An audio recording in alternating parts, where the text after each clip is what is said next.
నమస్తే, welcome to మా Telangana news.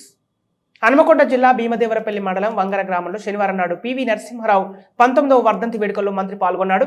ఈ సందర్భంగా ఆయన విగ్రహానికి నివాళులర్పించిన అనంతరం గత ప్రభుత్వం పాలనలో జిల్లాల పునర్విభజన జరిగే సందర్భంలో చరిత్రకారులకు, తెలంగాణ పోరాట యోధులకు తగిన ప్రాధాన్యత ఇవ్వలేదని, కాబట్టి సీఎం రేవంత్ రెడ్డి సలహాలతో మహానుభావుడు పివి నరసింహారావు పేరుతో జిల్లా ఏర్పాటు డిమాండ్, మేధావుల వాదనపై చర్చలు జరుపుతామని పివి జిల్లా సాధన సమితి సభ్యులతో అన్నారు. మెదక్ నుండి ఎలకతుర్తికి నిర్మాణం జరుగుతున్న హైవేకు పివి పేరును పెట్టేలా చర్యలు తీసుకోవాలని అన్నారు. పివి ప్రధానిగా ఉన్న సమయంలో అప్పటికి కేంద్ర మంత్రి జి వెంకటస్వామి నేతృత్వంలో 40,000 కోట్లతో గ్రామీణ అభివృద్ధి కోసం ప్రత్యేక నిధులు కేటాయించిన ఘనత పివికి దక్కుతుందన్నారు.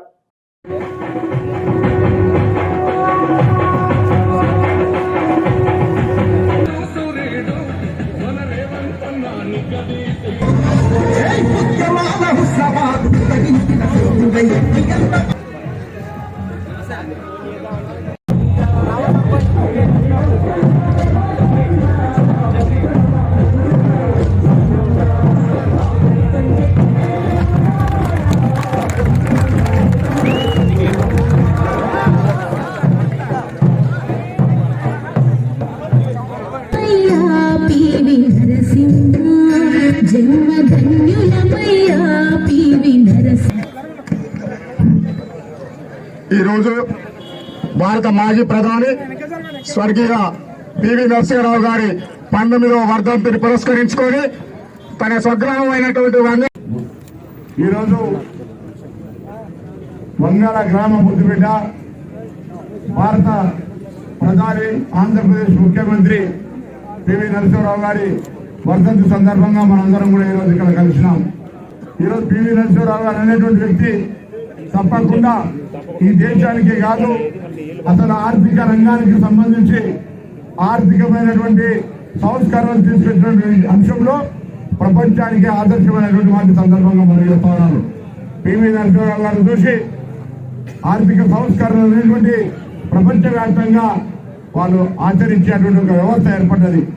దాంతో పాటుగా ఊరికే ఆర్థిక సంస్కరణలకి పరిమితం కాకుండా వారు ప్రధానమంత్రి అయిన తర్వాత ఆనాడు ఈ ప్రాంతానికి ప్రాతినిధ్యం వహించినటువంటి వెంకటస్వామి గారిని రూరల్ డెవలప్మెంట్ మినిస్టర్గా తీసుకొని మొట్టమొదటిసారి దాదాపు 30,000 కోట్ల నిధులిచ్చి గ్రామీణాభివృద్ధి శాఖను పటిష్టవంతం చేసినటువంటి వ్యక్తి. అంతేకాదు గ్రామీణాభివృద్ధితో పాటుగా గ్రామీణాభివృద్ధిలో భాగమైన విద్య బాగుండాలని దేశవ్యాప్తంగా నవోదయ సంస్థలు ఏర్పాటు చేసి గ్రామీణ ప్రాంత విద్యార్థులకు ఒక ఉన్నతమైన విద్యను అందించేటువంటి ఆలోచన చేయగలిగిన వ్యక్తి. దాంతో పాటుగా ఇప్పుడు కూడా సంస్కరణలు కావచ్చు, స్వయంగా భూస్వామి అయినప్పటికీ కూడా పేదలకు న్యాయం జరగాలంటే భూ సంస్కరణ తప్ప ఇంకొక మార్గం లేదని తన పదవికి ఇబ్బంది వచ్చినా భూ సంస్కరణ తీసుకొచ్చినటువంటి గొప్ప వ్యక్తి. ఈరోజు కాంగ్రెస్ పార్టీ అయినా, సిపిఐ అయినా, ఎవరైనా పేదలకు భూములు పంచాలంటూ ఉన్నాం. న్యాయం జరగాలి, భూమిలోనికి భూమి లేనికి భూమి కావాలంటూ ఉన్నాం. కొన్ని రోజులు దున్నేవానికి భూమి హక్కు అన్నాం. ఆ విధంగా అటువంటి వయసులో అటువంటి సందర్భంలో కూడా పివి నరసింహారావు గారు గొప్ప గొప్ప నిర్ణయాలు తీసుకున్నారు. బహుభాషా కోవిదులుగా గ్రామీణ స్థాయి నుంచి స్వయం కృషితోటి కాంగ్రెస్ పార్టీ నాయకత్వంలో అంచెలంచెలుగా ఎదుర్కొంటూ